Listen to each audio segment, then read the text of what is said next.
O professor de química chegava, você ia pro fundão da sala, né? Então pedia para ir no banheiro e não voltava mais. Não prestava atenção na aula. Ó, hoje você é um mecânico e tá aí sofrendo com química. Né? Também aula chata. Cuida de uma aula chata, brother. Aquelas aulas que você achava que não fariam diferença na sua vida. Aí. E essa é uma parceria com a Amanda Souza, engenheira química do ramo automotivo. Muito obrigado, Amanda. Beijão pra você, muito obrigado pelo suporte todo aí, tá? Bom, e essa daqui é a continuação da aula anterior, ok? Então, você que está assistindo este vídeo e não viu o primeiro, clica aqui, ó, neste link, assista a primeira aula, porque se você assistir somente essa daqui, você vai se ver perdido, porque isso aqui é um conteúdo muito pesado, muito denso, isso aqui é muita informação, ok? Então, volta pra lá, assiste e depois você volta pra cá e assiste outro. Assiste esse daqui. Agora é a hora da segunda aula e na segunda aula o bicho pega. Motores, a combustão interna. A combustão é uma reação química envolvendo o combustível e o comburente, geralmente o oxigênio, com liberação de energia em forma de calor. A gasolina é um combustível composto por moléculas de hidrocarbonetos, carbono e hidrogênio. O conjunto de átomos formam as moléculas e o conjunto de moléculas formam uma substância química. O átomo é a menor partícula possível capaz de manter as propriedades que caracterizam o elemento químico. Com a evolução da dinâmica do processo de admissão de combustível, tudo mudou, tudo entrou numa outra dimensão. E é por isso que a introdução deste vídeo foi um conceito básico da estrutura química, da formação, da construção de substâncias e de reações químicas. E para você aí que vai ficar, deixa o like, pelo amor de Deus, eu imploro. Deixa o like no vídeo. Se não gostou, dá dislike, você entendeu? Faz alguma coisa, demônio, me ajuda, cara. É porque senão não vai, o YouTube não me ajuda, cara. Não me ajuda para pegar esse vídeo e jogar para outras pessoas. Nossa, meu irmão, me dá uma força aí. Se inscreve no canal aí também. Você que não é inscrito, se inscreve aí, pô. Não tá fazendo nada mesmo, se inscreve aí. Então tá bom, bora pro vídeo, vambora. Porque agora o bagulho é doido, meu irmão. Eu vou fritar seu cérebro. E eu não vou ter dó não, ninguém teve dó de mim. O professor vomitava matéria na lousa e eu tinha que copiar. Ele não queria saber se eu tava trabalhando e estudando junto. Eu que me virava pra poder absorver o conteúdo. Então vê se presta atenção, cabeção, porque você tem uma vantagem de ser um vídeo. Você pode assistir o quantas vezes você quiser. Então tá bom, então sem mais delongas, vamos ao que nos interessa. Você ouviu eu falar sobre uma nova dimensão. Tudo mudou. Passamos para uma nova dimensão agora. Eles descobriram que com o ganho da liberdade do fluxograma, ou seja, um fluxo melhor de admissão de combustível, pouca gente ficava para trás, ou seja, poucas moléculas ficavam para trás, ok? E as camisas começaram a se encher mais. Se enchendo mais, o poder de queima, a intensidade da queima, da expansão do combustível era muito superior e por isso os motores começaram então a evoluir. E todos os engenheiros contribuíam de alguma forma. E os engenheiros das competições não iriam ficar de fora, deitaram e rolaram. Perceberam que essa jogada de encher a camisa era o que faria ganhar campeonatos, ganhar corridas, ganhar status. E com o HC agora, ok? Overhead Camshaft, o comando subiu. O comando foi lá para cima, houve um upgrade. O comando foi lá para cima dos balancinhos, para cima das válvulas. E a ordem do comando era mais rapidamente obedecida. Isso. A rotação dos motores já entrava na casa dos 7.000, 7.500 RPM. Resolveu-se, por enquanto, o problema da flutuação. Mas todos já haviam chegado no limite. No limite de enchimento. Por quê? Porque a taxa de compressão não muda.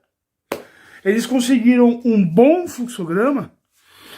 Poliram até mesmo os ventures para conseguir velocidade de enchimento, mas a taxa de compressão estática ela é imutável, você não consegue mudar um motor no meio de uma corrida, no momento de uma ultrapassagem. Mas então tiveram uma ideia, com uma prática inofenscente, descobriram que através da reação da combustão, havia um momento, um arauto, em que a atmosfera da camisa mudava. Vou mostrar para você. 25 miligramas de álcool. Não sugiro fazer.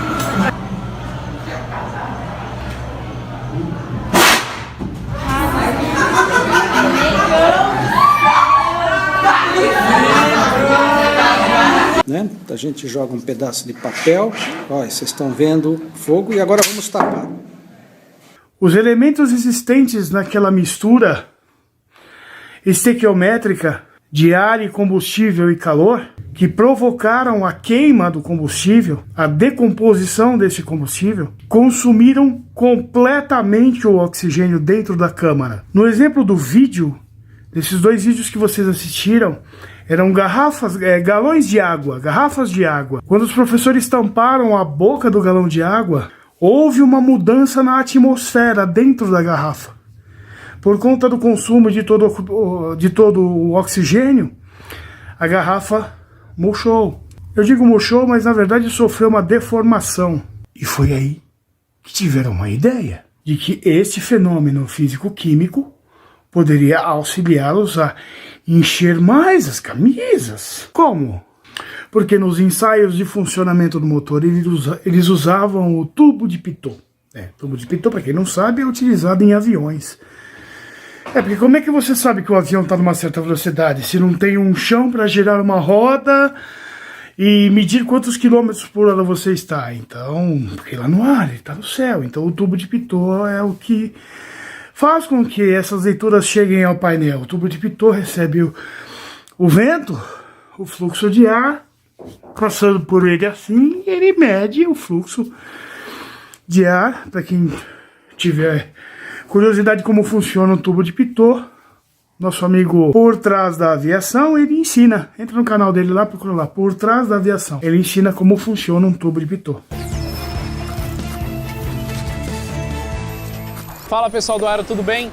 Mais aqui na frente do avião, já quase no nariz, tem os conhecidos tubos de Pitot.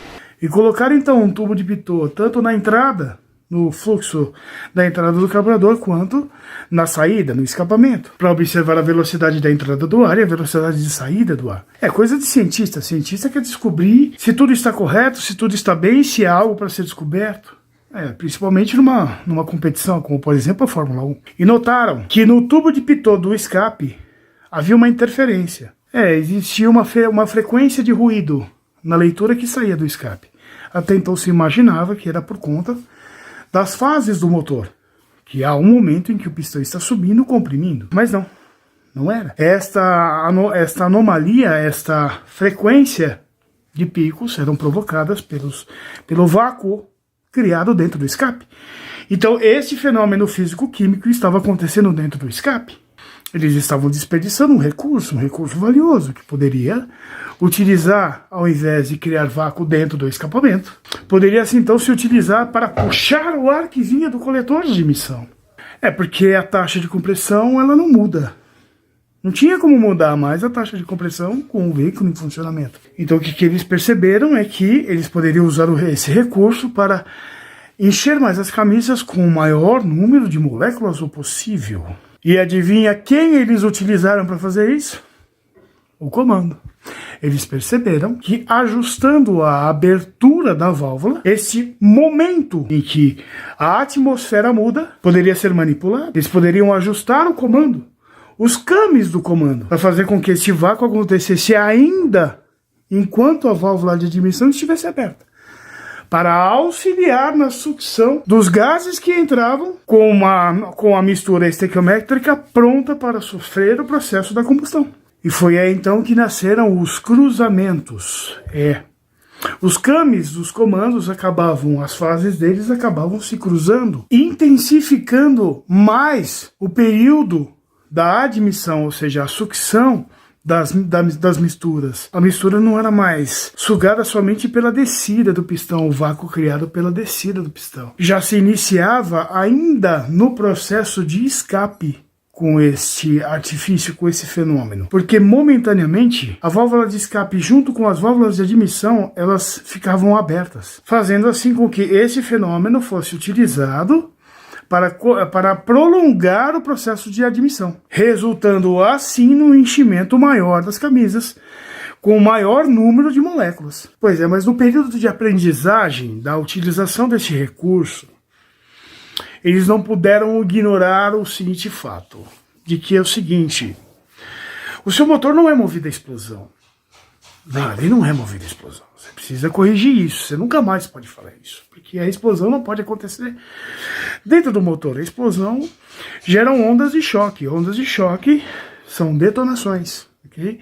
São ondas de choque supersônicas. Então o seu motor é movido à expansão do combustível. Ou seja, a deflagração do combustível. E a deflagração, ela tem fases. Ok? Uma das fases dela, e é uma fase muito rápida, é a fase da liberação da energia, que é o que empurra o pistão para baixo. As fases restantes, ou seja, os pequenos tempos restantes dessa deflagração, são poluentes. Poluentes em todos os aspectos. São queimas e decomposições de todo o material que participou da expansão do combustível, né? Decomposição de todos os elementos e substâncias que haviam dentro da camisa no momento da compressão, né? E geram fumaça, geram temperatura, ruídos, luz. É tudo que sai pelo escape. Se você tirar o escape, é o que você escuta: barulho, fumaça, né? Temperatura. Você põe a mão na curva do escape, ela está numa temperatura muito mais elevada do que o próprio cabeçote. Você pode perceber que o cabeçote está numa temperatura e a curva de escape em outra. Porque o que não presta sai pelo escape. E no momento de projetar esse cruzamento, essa sujeira não poderia permanecer dentro da câmara, não poderia permanecer dentro da camisa.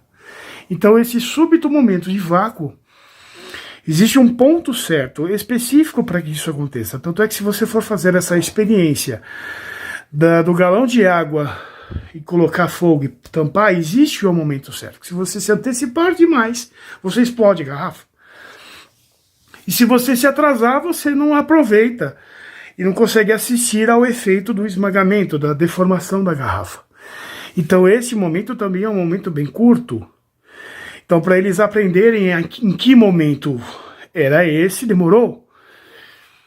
E eles acabaram descobrindo que com apenas um único comando, SOHC ou HC Single Overhead Camshaft, o cobertor ficava muito curto. Acompanha comigo. Pistão descendo e válvula de admissão se abrindo. Antes do pistão chegar no seu PMI, que é o ponto máximo inferior, ou ponto morto inferior, escolha o que você quiser, a válvula de admissão começa a etapa de fechamento. Aliás, do percurso do pistão até embaixo, ela abre, para de abrir, ela estagna, ela fica paradinha, aí sim ela começa o processo de fechamento. O pistão começa a subir e a válvula ainda não se fechou por inteiro.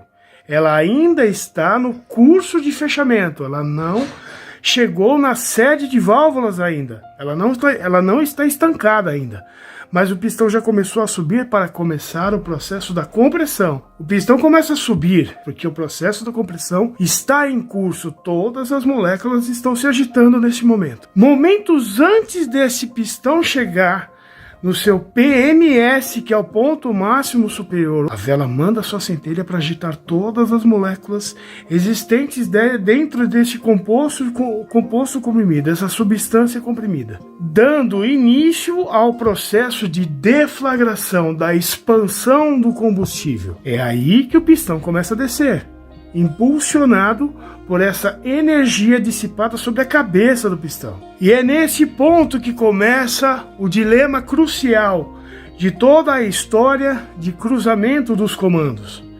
Observa que antes do pistão chegar no PMI novamente, só que nesta vez na fase da expansão, ou seja, dentro desta camisa ainda existe o restante da deflagração. Neste momento, a energia ela já não é mais considerável, já não existe mais aquele impulsionamento que impulsiona o pistão para baixo. Neste momento é que começam as demais fases da deflagração, que é o ruído, a poluição, o aumento da temperatura, e tudo isso tem que sair pelo escapamento. Tudo isso tem que ir embora, porque tudo isso aí é poluente, é lixo. Então, Nesse momento você vai observar a válvula de escape já abrindo. Olha para ela lá, ó. Ela já está se movendo. Ela já está saindo do seu lugar, ela já saiu da sede, em curso de abertura. E o pistão ainda não chegou no PMI. E observe que pela válvula de escape passam chamas, aquela fração restante da expansão do combustível, que são elementos sujos, componentes sujos, substâncias poluentes, parte delas ainda são chamas. Tanto é que se você funciona o motor sem escapamento, você vai ver aquelas chamas saindo pelas válvulas de escape. Por isso, jamais funcione o seu motor sem escapamento, senão você vai queimar a válvula de escape. Porque se essa chama sair daí e ela encontrar a atmosfera, ela vai expandir lá fora, porque a atmosfera que está aí na camisa é diferente da atmosfera que está fora do motor. E agora sim, o pistão vai começar a subir, ele ultrapassou o PMI e a abertura da válvula de escape agora está plena, ou pelo menos chegando na sua plenitude. E observe que o pistão está subindo e está começando a chegar perto da válvula de escape, meu chapa. E ela não fecha. Parece que vai bater, parece que vai colidir. Parece que a válvula vai bater no pistão e vai chegando perto, e está chegando perto e nada dela querer fechar. Até o momento em que o pistão chega quase tocá-la, de tão próximo que o pistão chega da válvula de escape, e aí sim a válvula começa o processo de fechamento, e de forma acelerada, a ponto de que o pistão está chegando no seu PMS, no ponto máximo superior, e ela ainda está em processo de fechamento ainda. É esse exatamente o ponto. É aí que acontece o cruzamento. Esse pistão está se aproximando ao PMS, do momento em que ele vai começar o processo da admissão de combustível. Os próximos 10 graus que esse virabrequim girar será o início da admissão de combustível, porque apesar de não dar para você enxergar na filmagem, mas exatamente neste ponto, na câmara de explosão, onde formam-se a taxa de compressão estática, onde há o menor espaço disponível possível, o menor volume cúbico disponível, em que a válvula de escape proporciona o vácuo. E é exatamente neste momento que a válvula de admissão vai começar a abrir. E como a válvula de admissão ela está fechada, o fluxo de ar da mistura ar-combustível ela está acumulada. Existe um aglomerado de moléculas esperando para que a porta se abra. E no momento em que essa válvula de admissão abrir, este vácuo irá auxiliar a sucção de todas essas moléculas para dentro da câmara de explosão, para dentro da camisa.